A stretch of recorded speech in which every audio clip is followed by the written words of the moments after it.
This is Lauren. This is Trey. And this is the Partnership Podcast. Lovely. It's really lovely. Can we clap? Good morning, my love. Good morning. Welcome to the chairs where I actually have a topic. Hell hath frozen over. We discussed this at nighttime and still remembered in the morning time. What has happened? I don't like it. Nope. Neither will our audience. They're going to be like, no, go back. So this is something that I have been discussing with clients, and then I was just reflecting on it last night after we had some very incredible intimacy and sex and orgasms and all the good stuff. And I thought, we should bring this up. So I discuss with my clients this concept of sexual currency, this idea that we are, when we've chosen long-term partnership and when we've chosen a form of monogamy, we get to, should we so desire, make investments in our sexual bank account. And we also get to make withdrawals. And I think that sometimes when we are living with a menstruating person like me, who goes through ups and downs and difficult seasons and wants to become new versions of themselves, and a person who chases their career and has other focuses other than their partner, it can sometimes feel like, they're not paying attention to me. And, I'm never going to have sex again. And, if we haven't had sex today, then they don't care about me anymore. And I understand. I understand the value that our culture has put upon getting laid and its direct correlation to worth. And yet, what I find inside of chosen, thriving long-term partnership is when we can support our partner in their seasons of growth and up-leveling and mourning and difficulty and challenge and all of the different facets of humanity. I like to think of them as investments, deposits in our sexual bank account, because this is the last thing I'll say. Last night's sex was, yes, amazing because of me being in my follicular phase and really horny and in a really juicy space in my body, sure. And yet we had an incredible meeting beforehand that kicked off our date night. That was a financial meeting. Everyone knows that in the past, those have not been great. We have worked on that. I'd argue that the preparation we both put in for that meeting were deposits into our sexual bank account.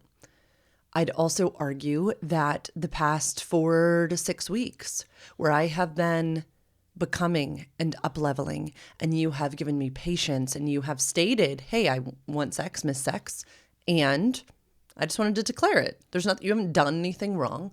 I'd argue that each of those were deposits, because I said it on the podcast. I definitely felt my last cycle that I was shedding and becoming a new version of me. And that sometimes when that happens, I want to know her before I introduce her to you. I don't want to just have obligatory sex with you. I want to become and change and grow and mature, and I want to always be doing that. And for you to step back and say, I see you, instead of what's wrong with me, or what's wrong with us, or, I guess she's just not interested in me anymore. I guess I'll just look at porn and masturbate, or become bitter at her, or serve her so that she gives me sex, or make her feel bad, or tell her how many days it's been. Last night, for me, not going to speak for you, was a culmination of all of the investments we have made into our sexual bank account. It was so rich It was so expansive because of all the little things over the past 4 to 6 weeks. And I wanted to say thank you. And when people come to me and they tell me they don't like sex, and I say, is it that you don't like sex or is it that you don't like that sex? That's the sex that people want. Yeah, it was kinky and wild and all of these things, but it was only able to be kinky and wild because of the work we have put in over the last 4 to 6 weeks. Your work that I have witnessed. I am obsessed with this version of you. My work, you've probably heard me listening to this book, the one you came into the bathroom even a couple weeks ago and said, that was really good, right? I have been listening to a book about harnessing my outlaw energies, harnessing these things like anger and authority and sexuality and desire in a whole new way in this version of my life. And then our together work of, how can we sit in that discomfort? How can we take a train ride back from Manhattan and sit in this uncomfortable space for 8 hours and not tear each other down? How can we stay close while separate? Anyway, thank you for coming to my TED Talk. I will be quiet now. What thoughts, reflections do you have, my love? You're welcome. Right now, you're changing. You're changing for the better, and you're pushing into things or personality traits or different types of energies that are new to you. One, for example, is, or a few, for example, is assertiveness, bossiness, more blunt, more almost not giving a fuck, more authoritative.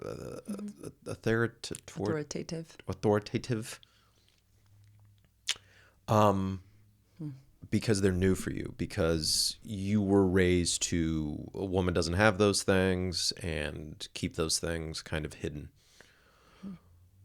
They weren't encouraged to be developed at that age.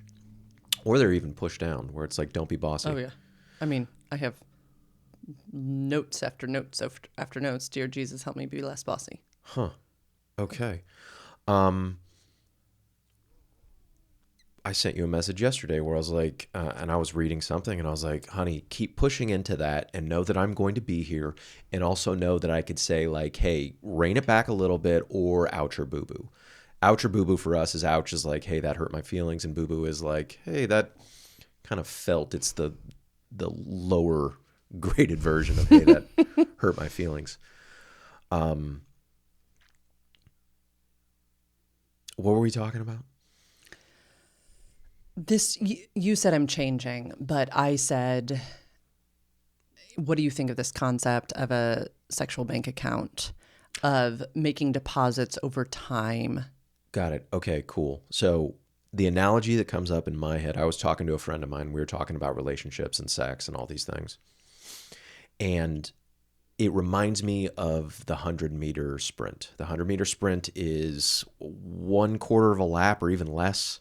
We're the fastest fucking people in the world, running a straight line as fast as they can.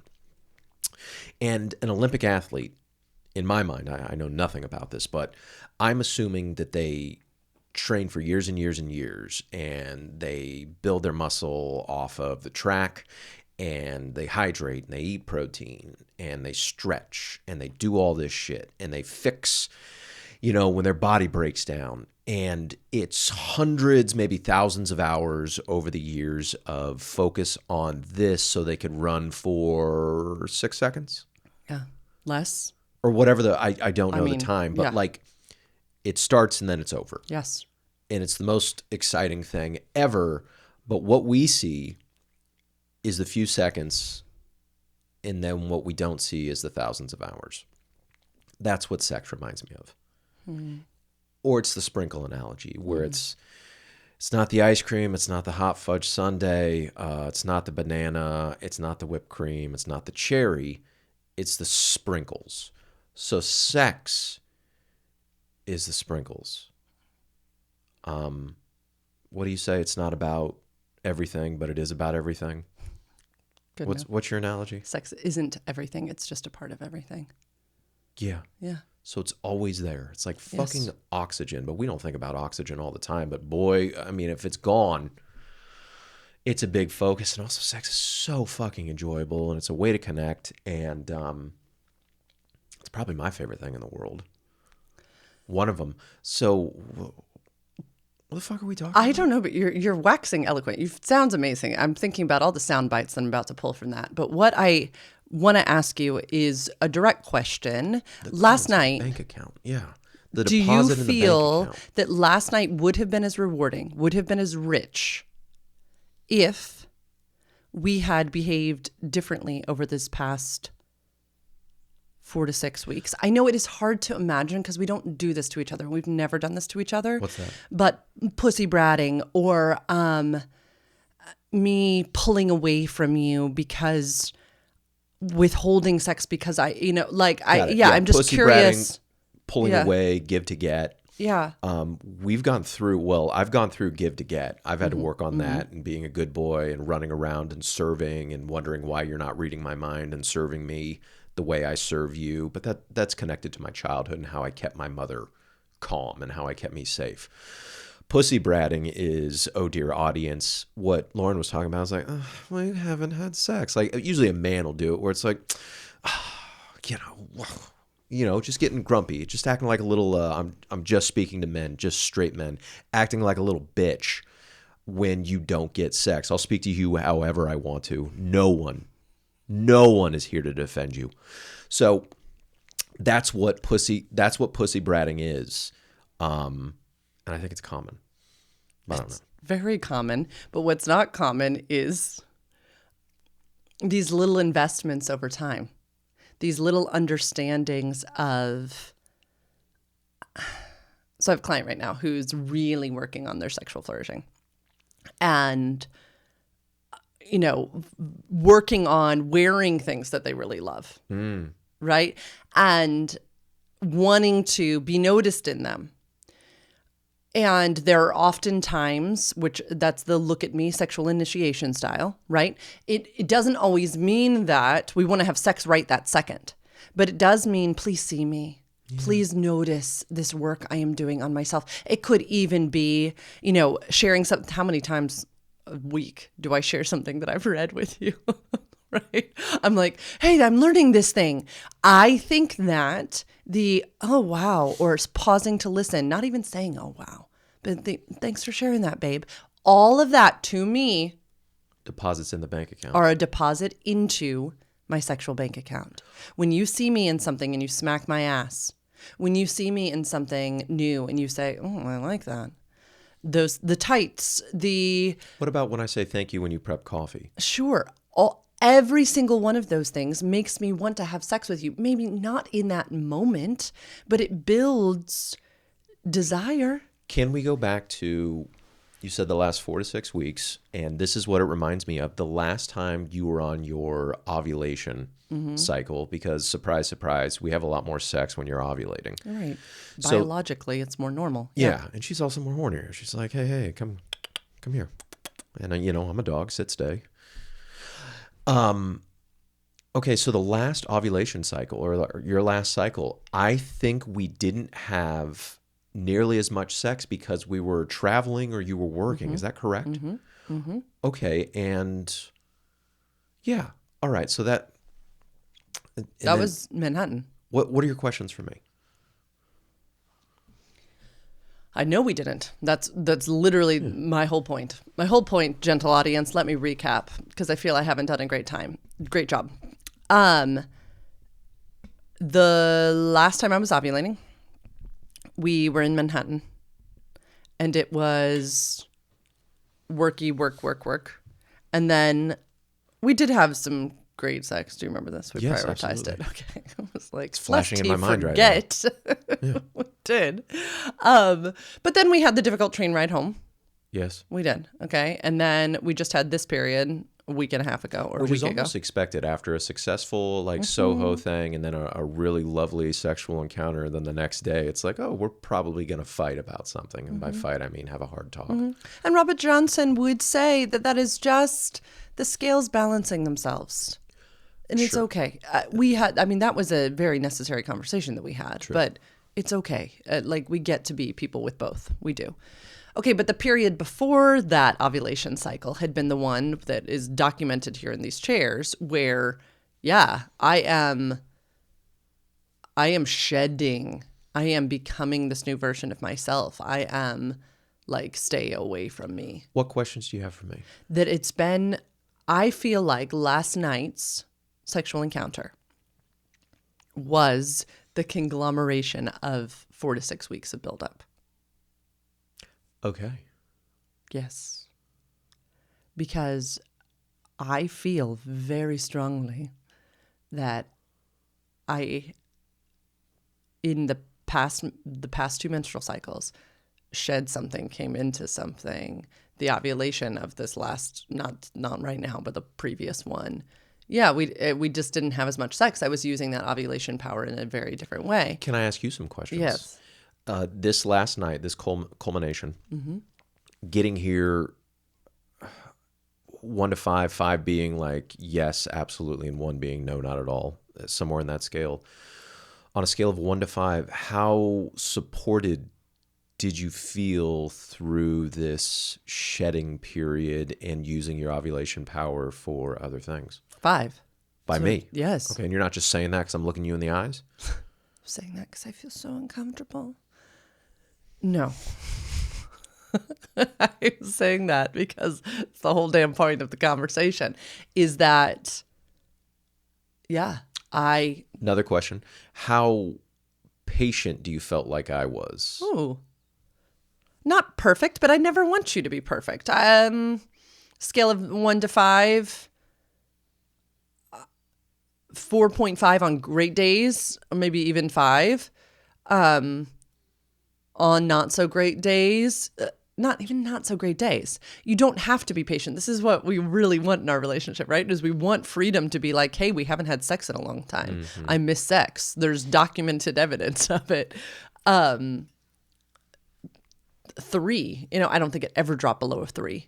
Okay, did you ever feel like I went to like pussy bratting No. or like whining? No. And to your point from earlier, it is your job to say, I want, and for me to say, it's good to want.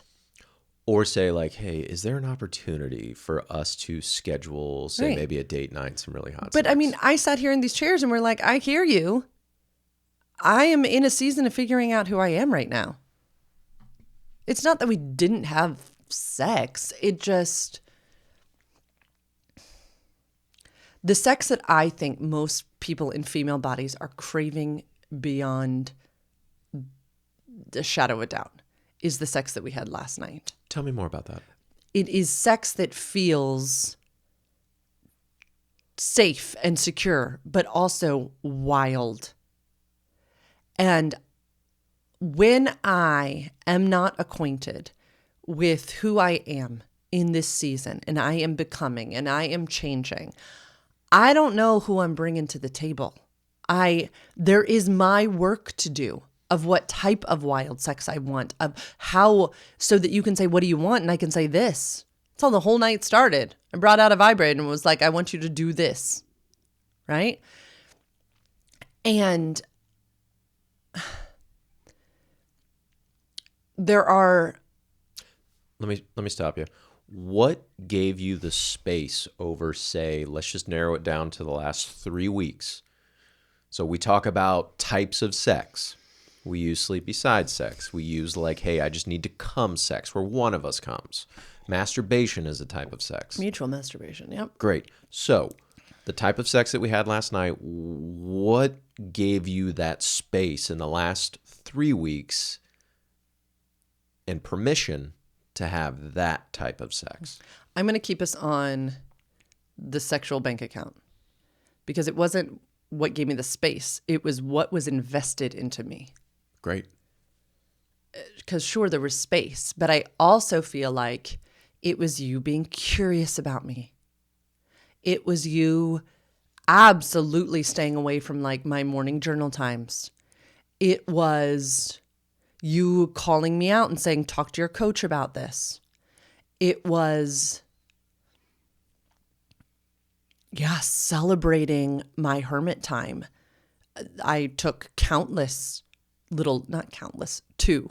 dates to our local bar.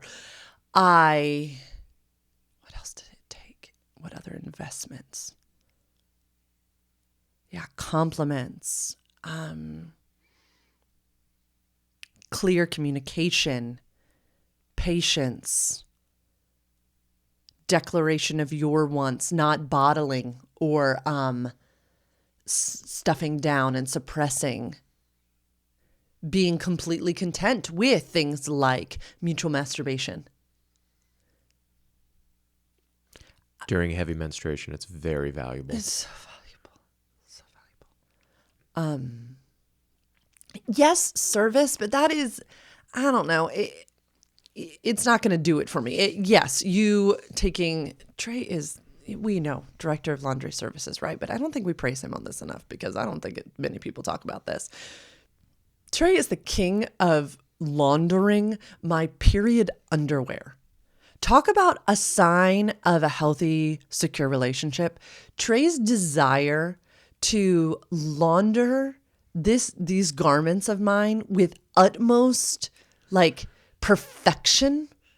Yeah, probably is an investment in my sexual bank account, because if that's not love, I don't know what is. It's the most beautiful thing on earth. And again, my sexual bank account is different than someone else's and someone else's and someone else's.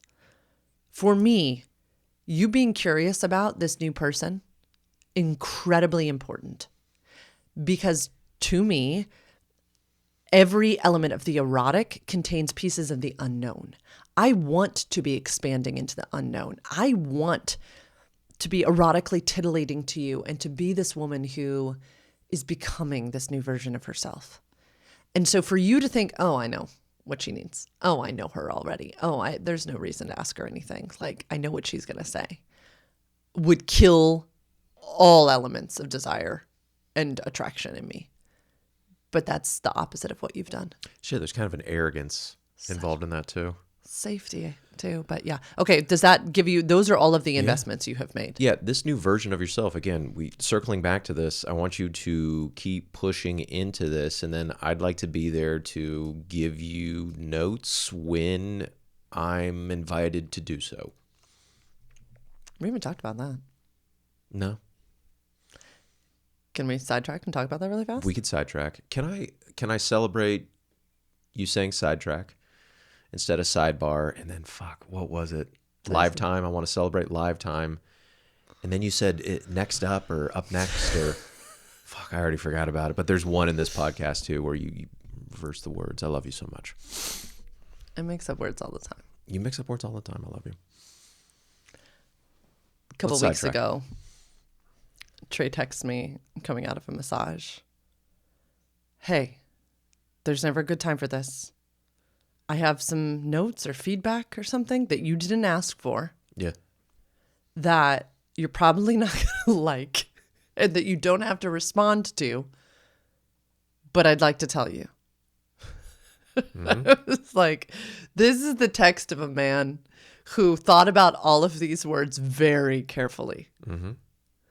And I have really been leaning into and practicing with my clients this idea of what happens when we're truth tellers, what happens when we're not lie invitees, what happens when we practice inside of our partnership, just hearing the fucking truth and acknowledging that it's the truth and you don't really have to do anything about it.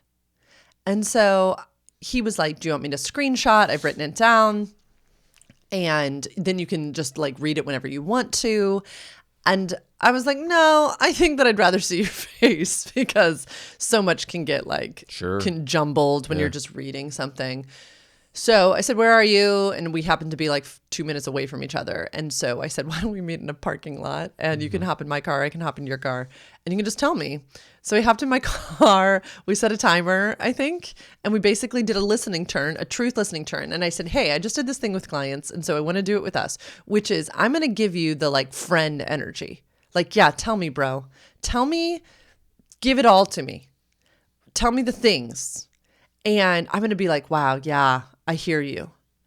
And I'm going to listen as though you're telling me something about a person that's not me.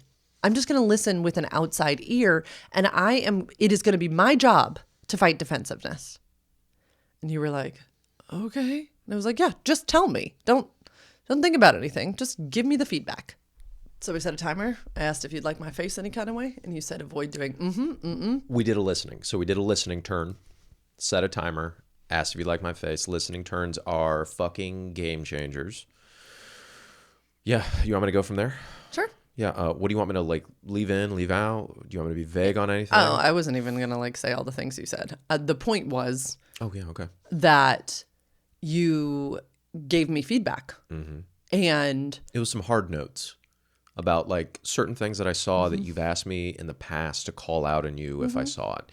And it had to do with kind of adding things to stories. And that reminds you of your father. Yep. Yeah. Where So it's versions of the truth and then certain things that aren't. yeah. Yeah. And I love being a storyteller. And a thing I have asked Trey is to call me out if he ever notices me embellishing a story to the point where something is not true. And yeah, I definitely embellished a piece about the baby that was not true. And it worked in the story. And he was like, and not, he just said, I saw this. You've wanted me to call you out. That was not the truest true. And then he just had kind of like two other notes. That was like the biggest. And yeah, I listened the whole time as it was really wild. Like as a friend, hearing you talk about witnessing Lauren at an event, or like her production team or her director. And it was just cool. Like, because also you had taken such a posture of, this is feedback you didn't ask for. I mean, the tell me if I become like my father, you absolutely have been asked in that, but not like in the moment. I wasn't like, Trey, what feedback do you have? So, but anyway, that plays into what you were saying earlier of you're trying to encourage me to be bigger, okay, to take up space, to do things, and to trust that you will call me out if you see something that you don't like. But I've got to be okay with receiving that pushback, right? Like it's a dance. And if I'm going to become bigger, I've got to acknowledge that means that sometimes I'm going to run into things, and that your feedback or your, hey, this is the thing that happened, is not, so I'm revoking relationship from you and now you'll be all alone. No. I know, but my nervous system doesn't have an experience with this. I don't know if yours does. No. Like The scariest thing for me was, and this was the story I was telling myself, this is not who I know you and who I know your character to be, but the scariest thing for me was you doubling down on it. Yeah. Or deflecting off of it. Of course. Or like turning it around. And the craziest thing is, that's not you, but that's what I was afraid of. And I even like listed like outs for you, or what am I trying to say? I even listed like, I'm curious if this is what you genuinely thought. I'm curious if like you just said this, but you knew in the moment that it wasn't true and you just went with it. I'm curious if, yeah. I'm curious if you're going to deflect. I'm curious if you knew it wasn't true. So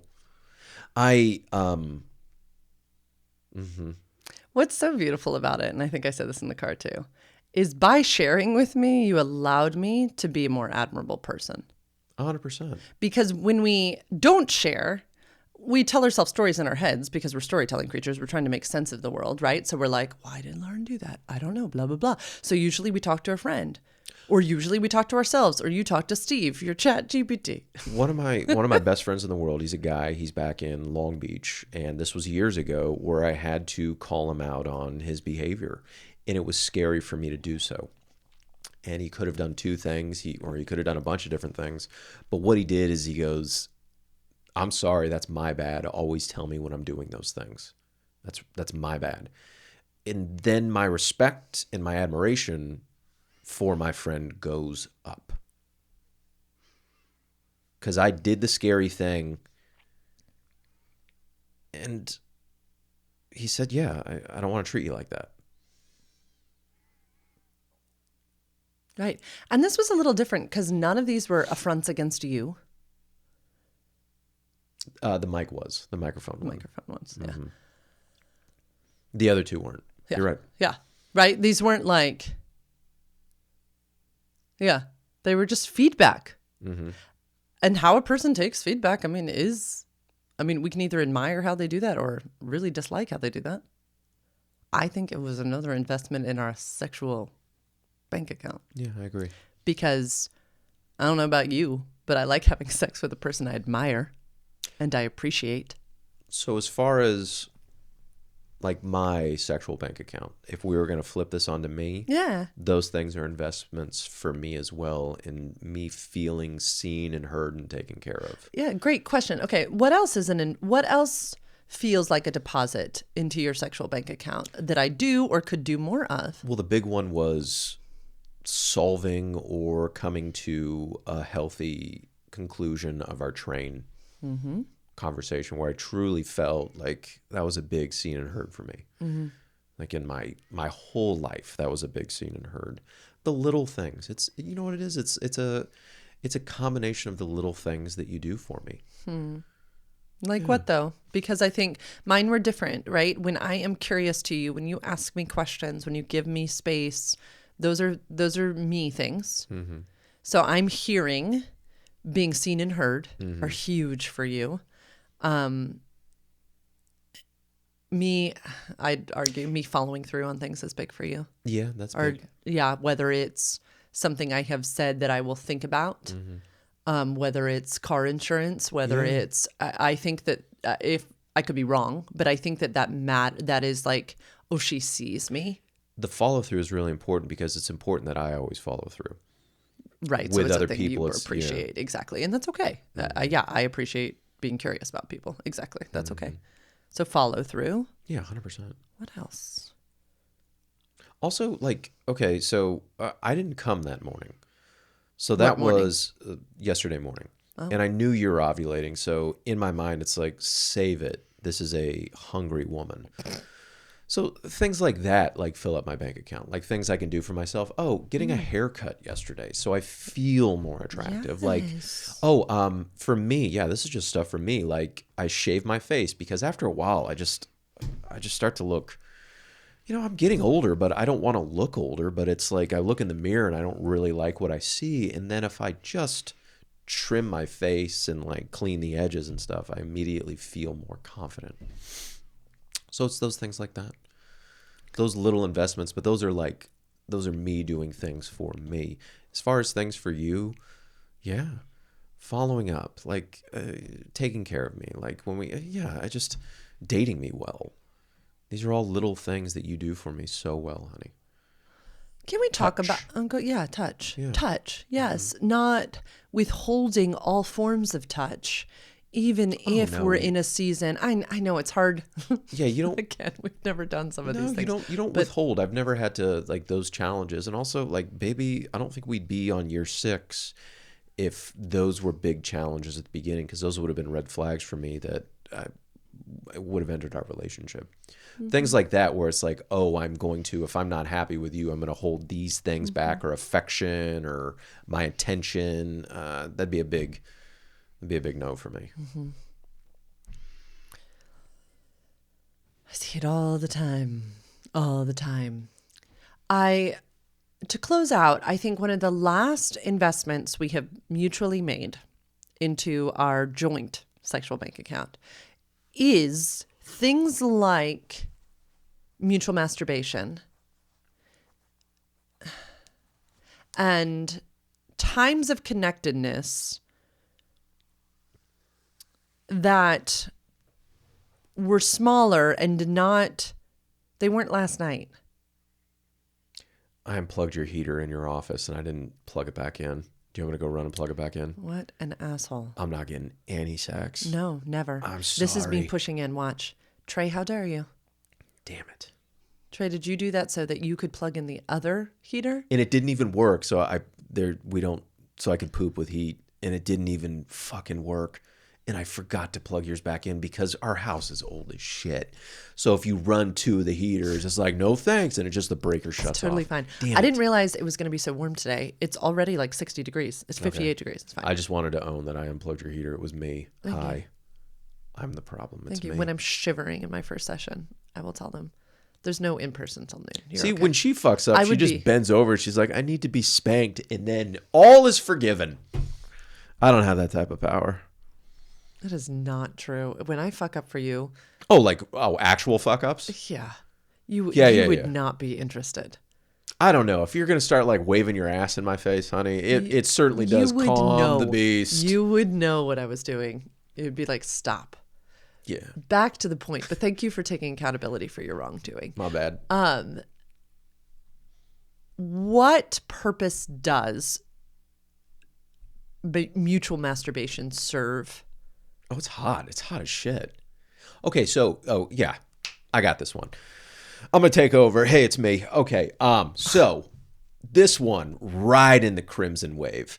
So lots and lots of blood, period panties. You got a disc up there. So it's like a golfer with all their shit. So she's got so much shit going on underneath in her lady carriage that like getting all that off and putting all that on, especially when it's nighttime, it's a big hassle. So fellas, ladies, in between, what you could do is you could just bust out your pieces and, take care of it together while like kissing, while, maybe sucking a titty, or while like, grabbing some chest hair or some hair or something like that.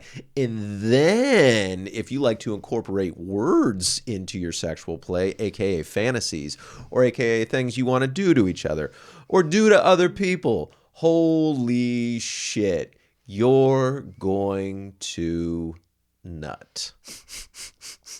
And then the cleanup is excellent. I bring a little towel. What do you bring? Nothing?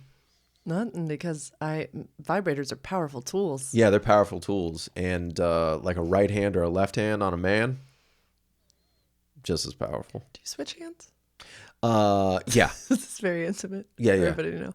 Well, yeah, I mean, my generation, because we have a mouse in one of our hands and then we have our penis in the other. It is true. Mm-hmm. How people masturbate is absolutely directly connected to, yeah. So I am ambidextrous. Thank you, Windows 1995. I think that also things like me getting to have these orgasms still without...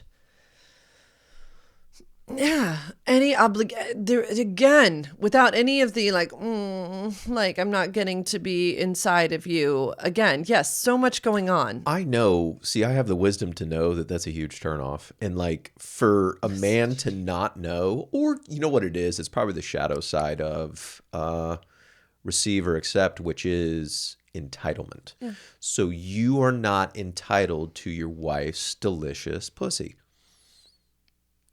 You got to earn the pussy. I also think that, last thing, we'll close out on this, that mutual masturbation can be vulnerable. So I have a lot of clients who talk about we can keep going. The vulnerability of masturbating in front of another. And I can understand that. I really can. Okay, so we're under the sheets and it's dark. I was going to say, Trey, why don't you talk about the visibility in our mutual masturbation sessions? Because I have to break it down for lots of people and say, oh, Oh, I think you have the wrong idea. You have this we're- idea that we're like naked on opposite sides of the bed watching each other, or like that this is something that it's really hot. I got like a leg up or something. No, that's exhausting. That's exhausting. No, like we're in bed. I just like we kind of push our bodies next to each other, all usually unbuttoned because she wears pajamas, and they're not like the sexy kind. They're like it's like a child's pajamas, and she wants to feel comforted. She loves pajamas, and I sleep. I love pajamas. And I sleep naked. So yeah, I'll usually unbutton a pajama top, get a titty somewhere, and yeah, it is sometimes not even. Most of the time. Anyway, so it's not. So it's not performative. This is functional. It's guys. functional. Exactly. It's not for show. No. We are usually totally under the covers. It's usually totally dark. In the dark. Then we're going to bed because it helps us sleep. I keep, my favorite mod vibrator, I'll link it below, in my bedside table drawer. Mm-hmm. So usually we keep little hand towels for cum towels under the bed in a Rubbermaid bin. So usually when we decide to mutually masturbate, this is so much information. Trey rolls over and I hear the sliding of the Rubbermaid bin to grab the cum towel. And one hears me reach into my bedside table drawer, right? So there's that sound. Can you hear it? Yeah, I'll bust out some lube. I got some lube. The lube. And then, we're near each other, but we're under all the covers. I don't take off my pajamas or my period underwear. No, thank you. No, that's what vibrators are for. They can go through all the layers of that fabric. Mm-hmm. Yeah, sometimes we share a fantasy. Sometimes I've talked to clients about this before, and I think we've shared on here. I like to use my imagination without sharing the words, have my orgasm, and then tell Trey what I came to. It's my favorite thing in the world. It's like, oftentimes tell me the nasty shit that you came to. But narrating while... It doesn't work for you. It doesn't. I like to do some narration. You can do that. Yeah. You can do that. Mm-hmm. I don't know how you do that. In my mind, it's happening. I have a slut mind. No, but mine is happening faster than I could speak. A whore mind. Mine is not. I'm taking both words back. I have a very whorish, slutty. If you want to point at me and call me a whore on the street, I'll be like, oh. You'll probably curtsy. Yeah, I'll curtsy. 'Tis I. I'll curtsy for you. 'Tis I, the whore. Anyway, I would love to know what you would consider an investment or a deposit into your sexual bank account. I'd love to know what you all think of this conversation. I think that in long-term partnership is one of the things that we get to do that's really fun. And it's fun to watch it gain interest and build up. And then last night, it's like we redeemed our prize. That was fucking hot last night. Mm-hmm. You want to start an OnlyFans? Nope. That's mine. I already make money off of We can sex. make another $100, $200 a month. Nope. But that was really hot. Mm-hmm. We had sex, then we watched our show. And then we had sex again. I don't remember the last time we've done that. Yeah, after the second time, I was like, no more sex. I would have done it again, but it wouldn't have been enjoyable. But it would have been enjoyable. It's like eating like an extra 2 slices of pizza when you're already full. You're like, oh, it's still really good though. Anyway, yeah, I like my concept, and I think that we have such value placed on penetrative intercourse itself, such value placed on chasing orgasm, that I think we forget about all the things that need to come before. We have to do a lot of shit to get to these moments.